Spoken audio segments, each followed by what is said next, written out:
que família é uma instituição perfeita, divina. Por que perfeita, pastor? Se tem tanta gente que vive na guerra, no problema, casais, até mesmo a gente veio conversar sobre isso aqui. Mas eu estou olhando com base na criação. A Bíblia é o nosso manual de instrução. Então a gente vai ter na Bíblia uma orientação clara de que existem algumas coisas que Deus criou. Sim. E que tudo que ele criou era muito bom, era perfeito.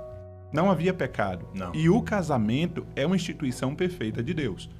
Então, embora nós temos hoje uma realidade diferente do que Deus criou, mas a gente não pode deixar de lembrar que a família é uma instituição abençoada por Deus. Pontuado isso, aí agora é justamente onde a gente vai fazer um processo de entendimento, que é conhecido com certeza de todo ouvinte. Não é bom que o homem esteja só. Percebe? É interessante que esse contexto está dentro da perfeição. Se tudo era muito bom, como é que tem algo que não é bom? É porque Deus não havia completado ainda toda a sua criação. Faltava alguém muito especial, Sim. que é quem? A varoa. A varoa. A varoa. A mulher. Exatamente. Então, a ideia da família, e a gente vai entender, eu sei que o tempo não vai permitir a gente falar tudo que de fato a Bíblia apresenta, mas tentando sintetizar, Deus cria tudo perfeito. Sim. E a perfeição, ela é completa. Adão não está completo sozinho. Deus vai criar Eva. E ao criar Eva, aí sim, a plenitude. Dois que se formam um no casamento. Então veja, se não é bom que o homem esteja sozinho, isso foi dito para Adão lá no jardim, hoje será que essa receita de Deus mudou? Não. Porque tem muitas famílias, tem muita gente que diz, Deus me livre de casamento, eu tô fora.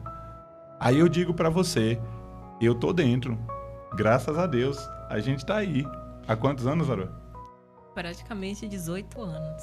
Então quer dizer, quem pensa assim, está indo contra a vontade de Deus. Com certeza. Contra Tá a vontade dentro de de um Deus. processo de escolher um caminho oposto àquilo que Deus criou oposto para à vontade de felicidade. Deus. Se você quer ser mais feliz, automaticamente você precisa entender que felicidade plena para Adão só aconteceu quando ele teve sua companheira. Então quem está dizendo isso é o pastor Eri? Não. É Deus quem diz. Não é bom que você esteja só. Não importa se você é homem, não importa se você é mulher. Ah, mas pastor, isso aí era lá atrás. Isso aí era quando tudo era perfeito. Entendo. E a gente vai conversar um pouquinho mais sobre isso. Mas apenas para categorizar o que a gente está dizendo aqui é perfeição. Quando Deus criou, Ele criou e instituiu o casamento, a família. E para que haja felicidade plena, o ser humano precisa sim constituir família.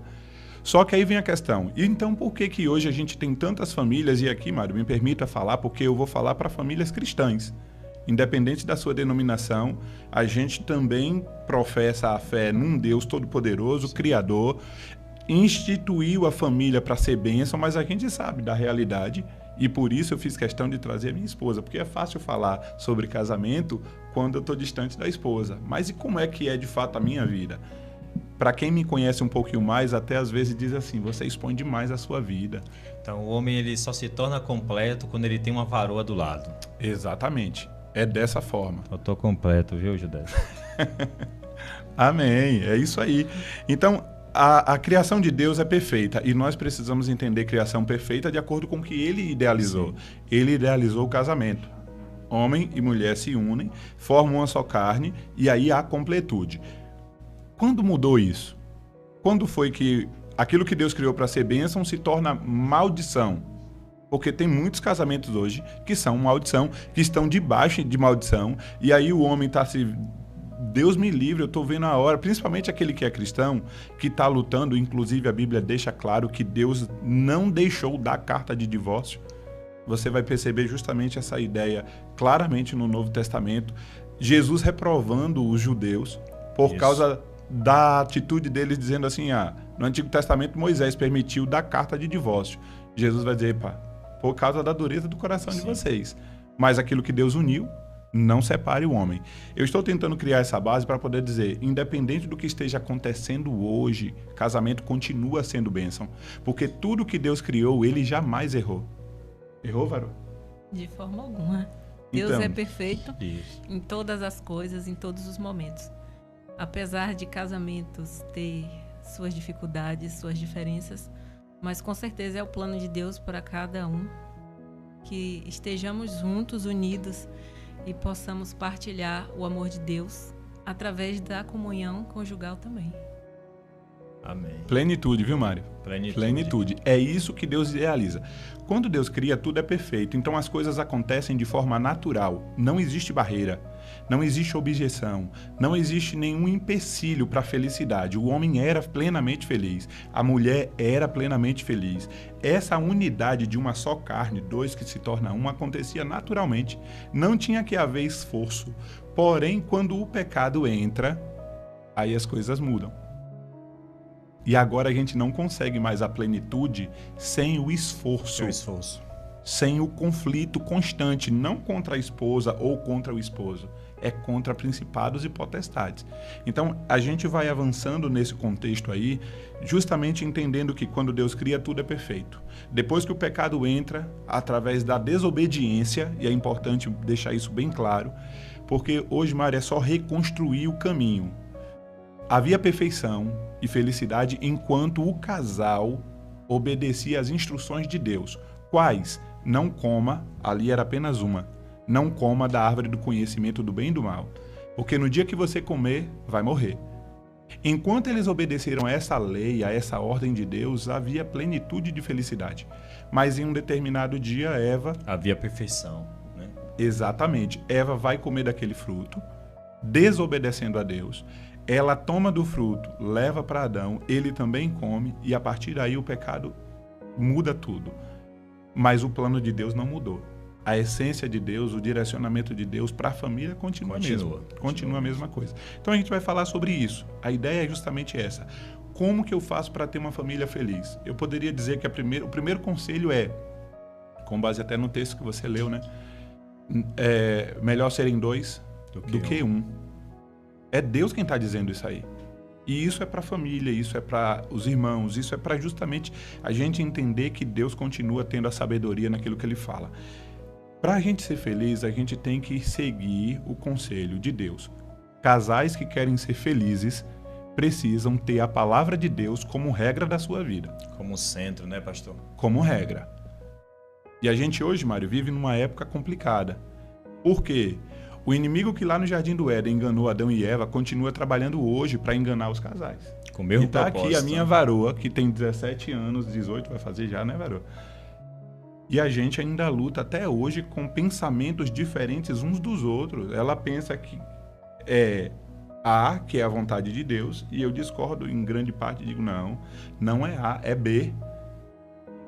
Isso acontece em todo lugar, só que o problema não é nem essa discórdia de pensamento ou de ideia, é como a gente resolve isso. Eu estou, Mário, há 4 anos no ministério. Em 2022 foi meu primeiro ano, eu passei na capelania. Sim. Na escola adventista em Ilhéus. 2023 eu fui para um projeto Éfeso, auxiliar um pastor lá em Camaquã. 2024 e 2025 é aqui, em Tuberá, o meu ministério desenvolvido. Eu estou precoce no ministério, mas nesses 2 anos em especial que eu fui trabalhar diretamente na igreja como um pastor oficial, eu vi tanta coisa que eu imaginava, mas nem sabia. Como dizem alguns, era apenas a ponta do iceberg que eu via de fora. Quando eu entrei, eu vi tanta gente, tanto casal que está com lá esfacelado, mas vive uma máscara de que está tudo muito bem. Na igreja. No ambiente. E aí eu ficava me perguntando, digo, Senhor, por que isso acontece? Por que tantos casais que estão te ouvindo, que estão no teu caminho, que entregaram a vida para o Senhor, não conseguem? O índice de divórcio cada vez mais aumentando dentro da igreja também, fora, na sociedade, já nem se fala. Mas aqui a gente tem um público mais voltado a cristãos, então é para esse público que eu quero direcionar justamente. Por que a gente continua hoje vivendo aquilo que Deus criou e planejou para ser bênção, mas muitas vezes vivendo uma maldição? Por quê? Imagina voltar para casa num ambiente onde só tem briga entre marido e mulher. Não é bom. Imagina a esposa. Esse esposo ignorante, agressivo. Uma pessoa que não se compadece das necessidades. Como é que vai ser esse lar? Vai ser um pedacinho do céu? Vai ser um ambiente de felicidade, de prosperidade? Então, é justamente esse o contexto. Por que isso acontece? E a resposta, de acordo com a palavra de Deus, de acordo com a percepção que eu observo na vivência com casais, com famílias, é porque por mais ambos estejam servindo a Deus, teoricamente, Sim. na prática, o que conta é a minha vontade. É a vontade da esposa. E muitas vezes a vontade de Deus é deixada de lado. Então, é importante nós entendermos que se você quer uma família feliz, você precisa aprender a esposo e esposa darem ouvido ao assim diz o Senhor. Lá em casa a gente teve guerras há mais tempo, não foi, Varô? Conta um pouquinho aí. Só para pegar um gancho que ele falou aqui, eu trouxe para ilustrar de forma prática esse cordãozinho aqui. Nós recebemos isso num encontro de casais recentemente, que nos exemplifica claramente.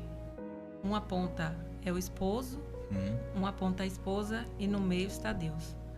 Eles individuais, eles não são tão fortes. Se forçar, possivelmente vai quebrar. Mas no momento em que se faz uma trança e envolve Deus nesse relacionamento, dificilmente essa corda se quebrará.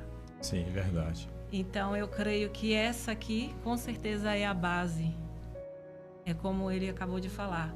Às vezes nós vivemos um relacionamento com Deus individualmente, mas não estamos alicerçados, não estamos realmente firmes com o propósito de obedecer e servir ao Senhor conforme Ele nos pede. E se levantarmos todas as manhãs pedindo orientação de Deus juntos, como casais, como famílias, com certeza as bênçãos recairão sobre nós.